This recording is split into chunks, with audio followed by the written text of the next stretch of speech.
Jornal ISTV Cidade, Uberaba.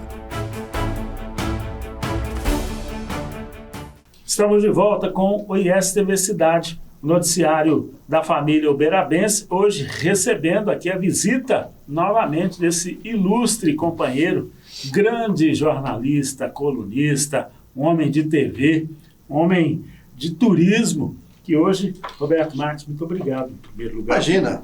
Aceitar o convite para o prazer é todo meu. De novo aqui do ISTV Cidade, porque tem muito assunto para falar. A gente, aliás, fez 2 programas, bastante assunto, mas esgotamos os 2 em tempo para falar, porque tínhamos só 15 minutos cada um, estouramos os 2, mas tem mais assunto para falar. Eu queria começar, Roberto, falando um pouquinho sobre o Geoparque, porque 27 de março é a data que foi anunciada já pela nossa prefeita Elisa Araújo e toda a comunidade aí acadêmica da Universidade Federal do Triângulo Mineiro.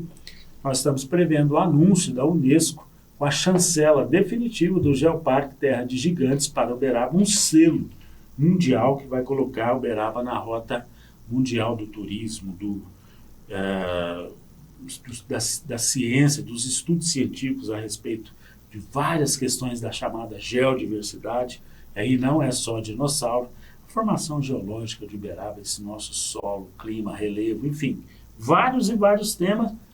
O turismo é a palavra-chave aí, é a cereja desse bolo, não é não? Com certeza. Bom, primeiro é um prazer retornar aqui, conversar com os uberabenses. O primeiro ponto que eu gostaria de levantar com você é chamar a atenção de Uberaba, especialmente da nossa cultura. Nós não temos que ter vergonha de mostrar a nossa rica cultura. Verdade. Eu estou vendo o Congado sem espaço para divulgação. Eu estou vendo a Catira sem espaço para divulgação.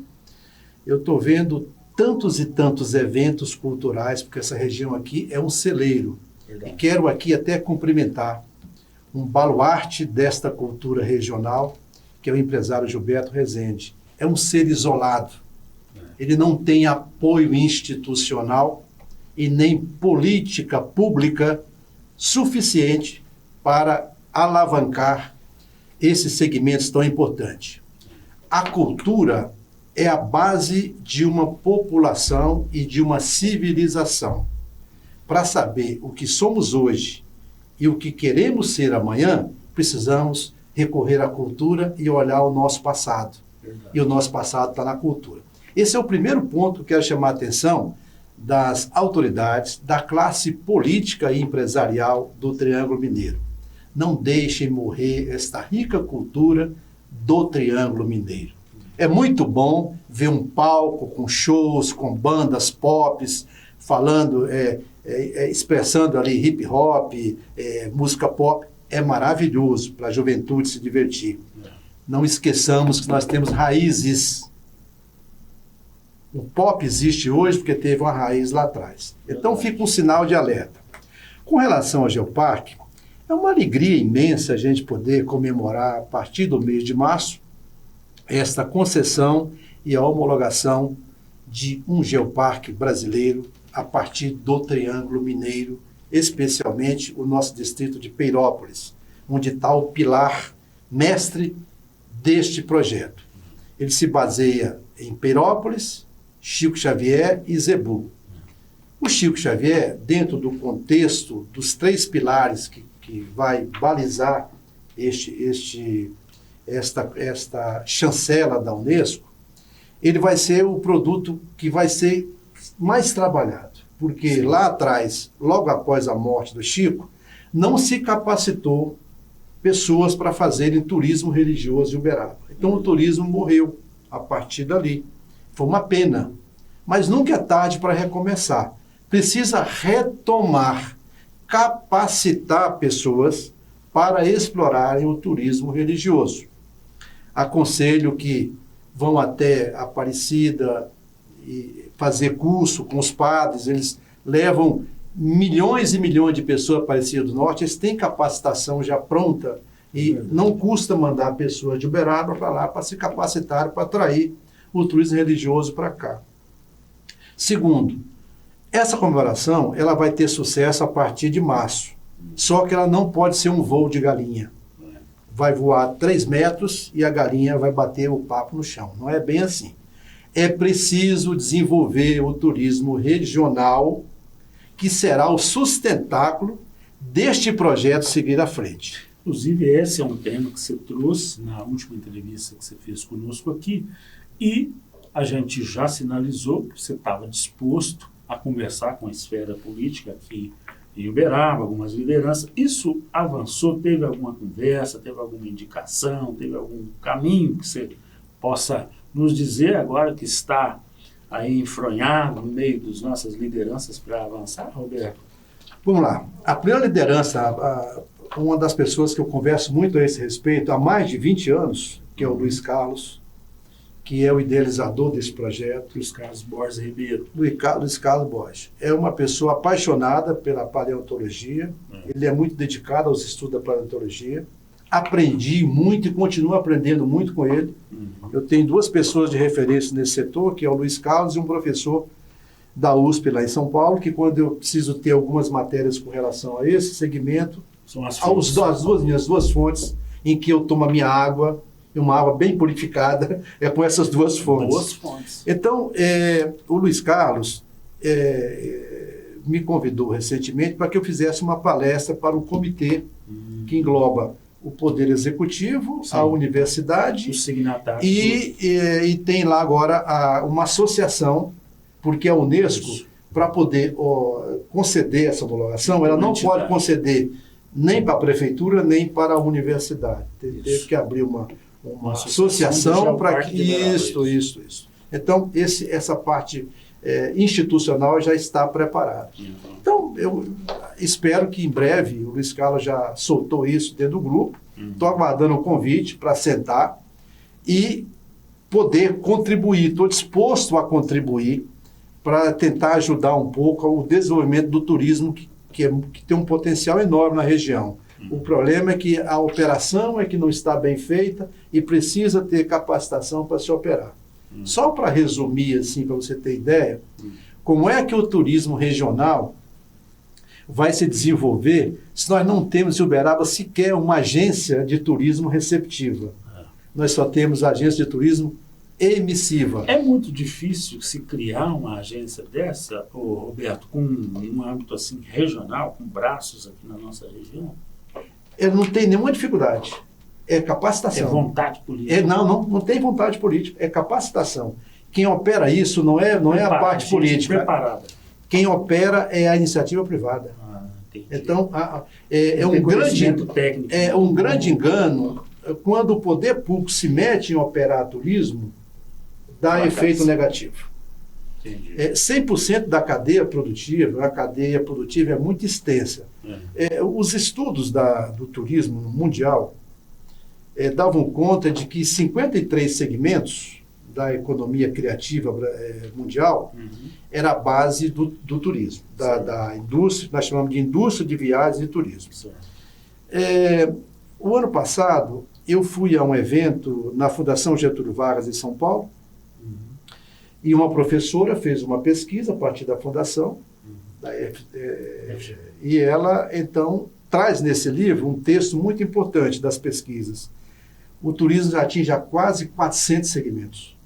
Então, é uma cadeia muito grande. Eu vou dar um exemplo para transformar numa estatística, e não sou nenhum economista, mas para que o telespectador entenda assim, números bem, de forma muito clara. Recentemente, e ainda está na pauta do dia entre o governo federal e o poder legislativo, a concessão de incentivar as empresas para diminuírem aí a folha de pagamento, porque elas gerariam 9 milhões de empregos. Da folha. E acho que enumeraram aí 40 e poucos segmentos que geram 9 milhões de empregos. Sim. Muito bem. Só o turismo brasileiro emprega 9 milhões de empregos. Puxa. Então, porque é uma cadeia muito grande. E ela é praticada pela iniciativa privada. Quando você tem a iniciativa privada à frente, ela é mais dinâmica, porque a concorrência... resolve rápido. É dinâmico. Tá? Então, o que nós precisamos aqui no Triângulo Mineiro... É ter esse fomento, né? Uberaba não pode fazer turismo sozinho. O turismo se faz em rotas, ou em grupos, ou em distritos, ou em regiões. Você passa um dia, 2 dias em Uberaba, você vai a Sacramento, você vai a Araxá, você vai à Serra da Canastra, você toma cachaça, você come queijo. Isso é o turismo. Você faz o turismo de aventura. Então, é um conjunto nós chamamos de prateleira de ofertas turísticas. Inclusive, você está falando, estou me lembrando, quando você vai ao interior de São Paulo, você vê uma conexão, né? São Paulo, Campinas, a região de Piracicaba e não sei o que, Araraquara. Aqui nós temos no Triângulo Mineiro, Uberaba, um polo, Uberlândia, outro polo. Centro atacadista, comércio pujante, etc. Tem que ter um braço, essa região tem que ter esse braço também. Né? Tem. Observe um detalhe muito interessante. Quando você desenvolve o turismo regional, você fortalece a cadeia e a base de investimento público é diluído entre a região. Sim. Então, a região se fortalece. O estado de São Paulo, que você acabou de citar, é um case de sucesso. Por que é case de sucesso? Para lá foi uma pessoa, chama Vinícius Lumetz, ele é catarinense, com formação na Europa, é um grande estudioso do turismo mundial. Foi presidente da Embratur, depois assumiu o Ministério do Turismo no governo Temer, e depois tornou-se secretário de Turismo de São Paulo no governo do João Dória. Certo. Por que São Paulo deu este salto? Já ali o Vinícius enxergou que pelo potencial de São Paulo não dava para desenvolver linear. Então ele criou os distritos turísticos no estado de São Paulo. Tomamos como exemplo Olímpia, uma cidade que tem aproximadamente 70 mil habitantes, um terço da cidade de Uberaba, e que hoje tem um potencial enorme. Vocês terem uma ideia do que representa Olímpia para o turismo brasileiro? Só no último verão de 2023 e 2024, 23% dos turistas que iriam para a região Nordeste vieram para a Olímpia. Tem um parque Olha o tamanho da... Eu tenho um amigo que toca um projeto lá em Olímpia, que só o grupo de investimento tem lá 2 parques, um resort e 4 hotéis. Um só grupo. Então, quem faz investimento e quem opera o turismo não é poder público. Agora, você falou tudo, porque é um complexo regional. Eu sou barretense. E a última vez que eu estive em Olímpia foi no finalzinho do ano passado. Eu fui para Barretos, encontrar a família. De Barretos até Olímpia são 50 quilômetros, só é rapidinho. Só que você tem uma infraestrutura para chegar até lá. Inclusive, eles estão reformando rodovias e tudo mais, que é uma coisa fantástica. De lá eu saí e fui para Ribeirão. Então, você vê que a infraestrutura regional facilita muito, né? Vamos lá. Precisa, né? O que você está acabando de falar é o seguinte: o turismo, quando você desenvolve o turismo, você melhora a segurança.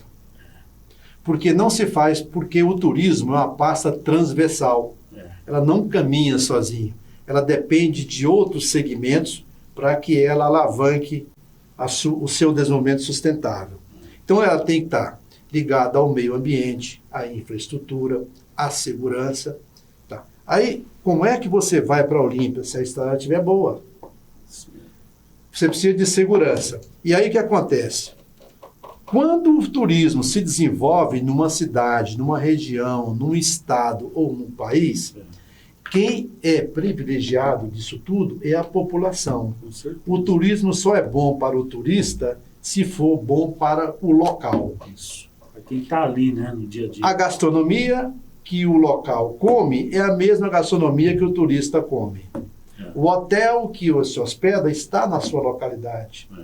O barzinho que você frequenta está na sua localidade. O parque, qualquer equipamento turístico da região. Vou dar um exemplo melhor, porque eu estive lá, eu estou me lembrando, a Avenida Central de Olímpia tem uma série de restaurantes, churrascaria, pizzaria, tudo que você pensar.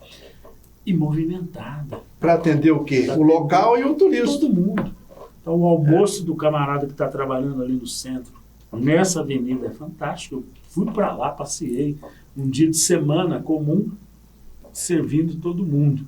E à noite, um ponto turístico, aí tem um parque que tem atividades, enfim, um exemplo fantástico que você trouxe. Eu vou só chamar a atenção aqui, e longe de querer fazer críticas às pessoas, primeiro, não é do meu feitio fazer crítica às pessoas.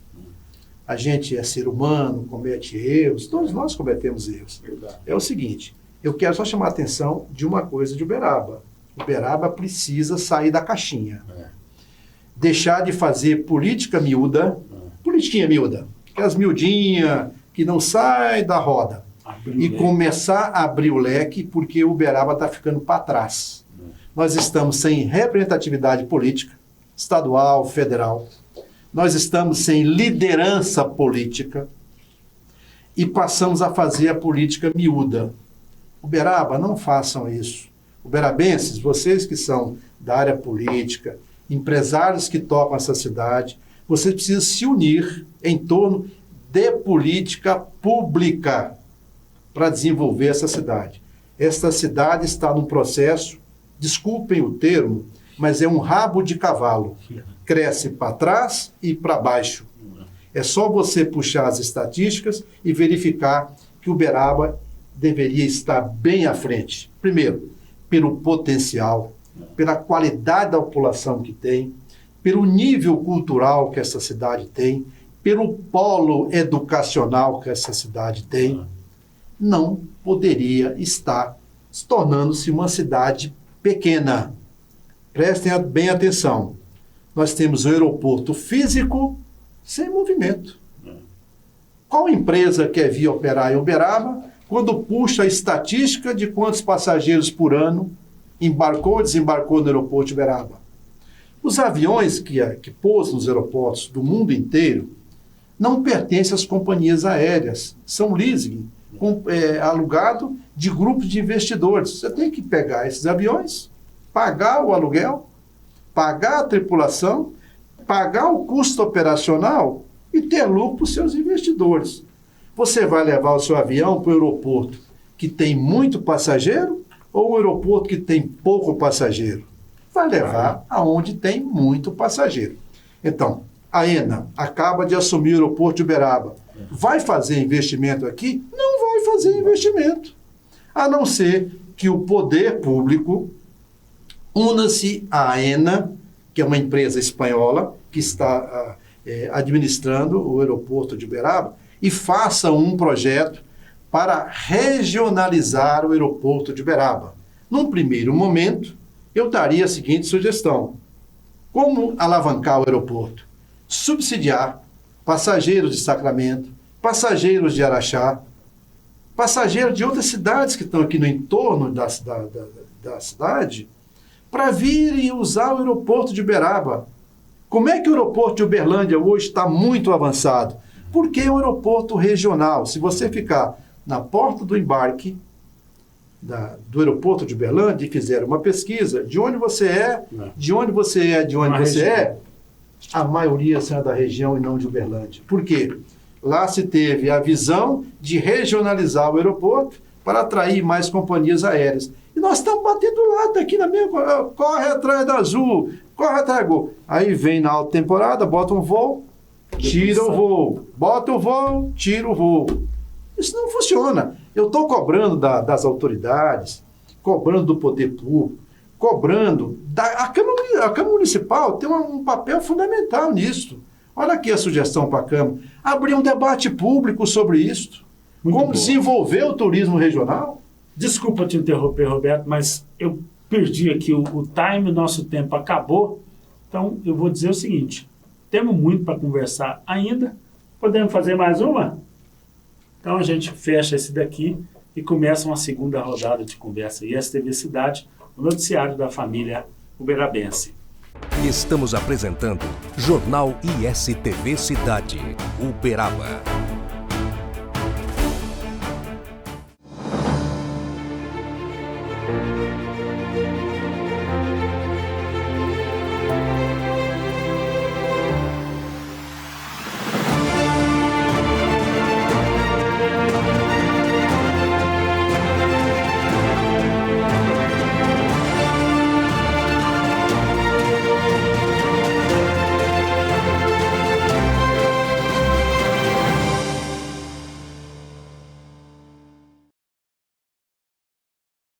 Sabe aqueles momentos com a família, sentados à mesa, momentos que nos fazem bem, que nos fazem felizes? Para acompanhar uma prosa boa, tem que ter Café Silva. Café puro, direto da roça, produzido com tecnologia sem contato manual. Para uma qualidade diferenciada, deixa a gente fazer parte desses momentos da sua vida. Telefone 034 991 59 39 39, atendendo toda a região. Café Silva, cada vez melhor. Voltamos a apresentar Jornal ISTV Cidade, Uberaba. Estamos de volta com o ISTV Cidade para falar um pouco sobre as previsões meteorológicas, previsão do tempo para esta semana, este começo de semana em Uberaba e região. Um aviso meteorológico do Instituto Nacional de Meteorologia, que está valendo para esta terça-feira, inclusive, sinaliza a possibilidade de chuvas intensas. As chuvas estão previstas para este começo de semana entre 20 e 30 milímetros por hora ou até 50 milímetros por dia. Portanto, ficar atento se essa previsão se confirmar, ventos intensos também entre 40 e 60 km por hora. Segundo o aviso meteorológico do IMET, baixo risco de corte de energia nesta previsão, queda de galhos de árvores e também alagamentos e descargas elétricas, tudo isso com baixo risco na previsão. Chuvas intensas com potencial de chuvas intensas, é bom que a gente frise, que traz também riscos potenciais no aviso meteorológico dessas chuvas entre 20 e 30 milímetros. A gente fica de olho. A temperatura mínima prevista neste começo de semana, 19 graus, a máxima em torno de 28 graus aqui em Uberaba. A umidade relativa do ar variando entre 60% e 100%. Agora nós mudamos de assunto no ISTV Cidade para falar sobre o IPVA 2024. A segunda parcela do IPVA está vencendo nesta semana em Minas Gerais, então fique de olho. Além do pagamento com vencimento na segunda-feira de placas com finais 1 e 2, nós temos a continuidade do pagamento nesta semana até a sexta-feira para os carros com placas final 9 e 0. O pagamento pode ser efetuado diretamente nos terminais de autoatendimento ou guichês dos agentes arrecadadores, ou seja, os bancos autorizados, entre eles Bradesco, Sicoob, Mercantil do Brasil, Caixa Econômica Federal, Banco do Brasil, Santander e Itaú, bastando informar o número do Renavan do veículo. No caso do Banco do Brasil e Itaú, eles aceitam apenas a quitação de correntistas. Para o pagamento nas casas lotéricas, é bom ficar atento, é necessário documento de arrecadação estadual, que deve ser emitido exclusivamente no site da Secretaria de Estado da Fazenda de Minas Gerais. Está disponível, neste caso, a opção de pagamento via Pix com qualquer instituição financeira ou banco digital. E aí, se você quiser gerar o QR Code para fazer o pagamento via Pix, basta acessar o site fazenda.mg.gov.br na área IPVA, onde você escolhe a opção emissão da guia do IPVA. O não pagamento, vale lembrar, ou a quitação fora do prazo gera multa de até 0,3% ao dia e até o 30º dia. Multa de 20% após o 30º dia, além de juros calculados pela taxa Selic. E a ISTV Cidade agora fala sobre o cenário otimista para produtores de leite da nossa região, aqui Triângulo Mineiro, sul de Minas. De acordo com pesquisa de preços realizada pelos produtores, entre os produtores, realizada semanalmente pela empresa de assistência técnica e extensão rural de Minas Gerais, a Emater, o litro do leite no sul de Minas, na primeira semana de fevereiro, estava cerca de 18% mais baixo do que no mesmo período em 2023. A região é a maior produtora do estado, com 17% do total. Apesar deste número negativo, a boa notícia é que a cotação do produto provavelmente chegou ao chamado fundo do poço, na avaliação da assessoria técnica da Emater.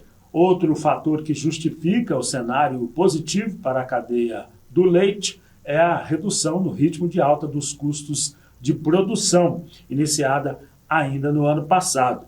Já houve um alívio nos preços do concentrado, principalmente farelos de soja e milho, ração e polpa cítrica. E como voltou a chover agora no mês de fevereiro, a expectativa é de uma melhora na produção de milho e soja, o que deve reduzir as cotações por conta de uma maior demanda interna e externa pelo milho brasileiro. Os preços do grão enfrentam viés de alta no mercado físico brasileiro. Preços da soja também apresentam períodos de alta em 2023, apresentou esse período de alta, puxado principalmente pela valorização internacional da soja, por incertezas também em relação à safra 2023-2024. A gente, claro, acompanha e traz as notícias para você aqui no IS TV Cidade. E com isso nós chegamos ao fim do IS TV Cidade, o noticiário da família uberabense. Jornal IS TV Cidade, Uberaba.